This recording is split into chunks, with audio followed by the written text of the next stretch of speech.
أهلا بيكم. تعرفوا مين الأستاذ؟ طب تعرفوا إيه عامل حزن بالنسبة له؟ تعالوا نتعرف في شخصية مؤثرة مع مروة على بطل حلقتنا.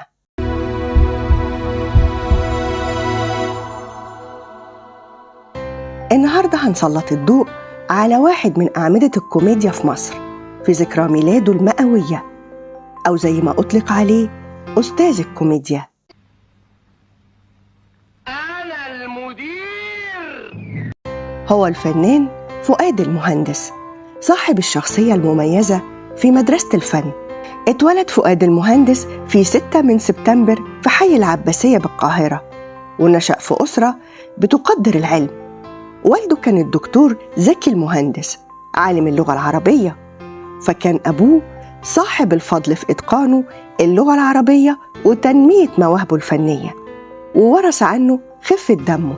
حب التمثيل ودخل فريق التمثيل في كليته، كلية التجارة، وشافه نجيب الريحاني وانضم لفريقه، لكنه لم يوفق.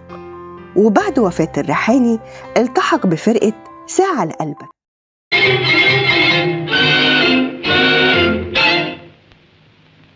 محمود، انت نايم يا حبيبي؟ حودة فعندك تبيري. ومنها بدأ التمثيل.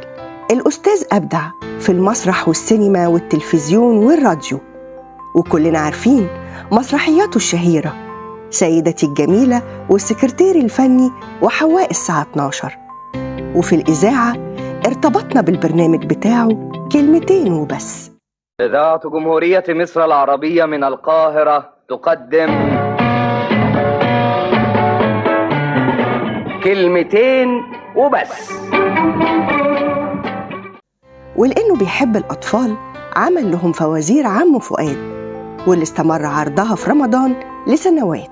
وبيحكي ابنه محمد فؤاد المهندس عن عمل والده في المسرح والتزامه الشديد وطقوسه، منها قراءة القرآن قبل رفع الستار.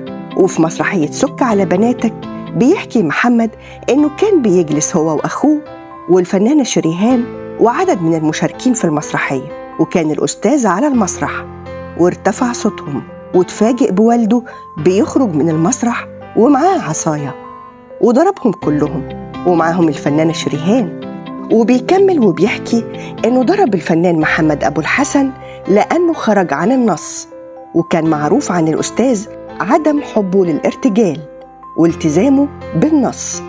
ومن المواقف المحزنة في حياة الأستاذ فؤاد المهندس رحيل الفنانة سناء يونس، واللي كان بيعتبرها بنته، وده كان سنة 2006.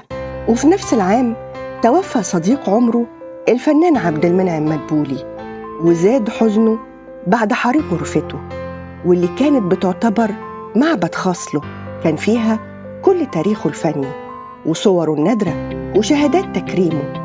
كان داخل الغرفة وقت الحريق، وأنقذته زوجة ابنه وحفيده. بعد كل الأحداث المؤسفة عاش حزن وشعر بقرب الرحيل، وتوفاه الله في نفس العام في 16 سبتمبر 2006.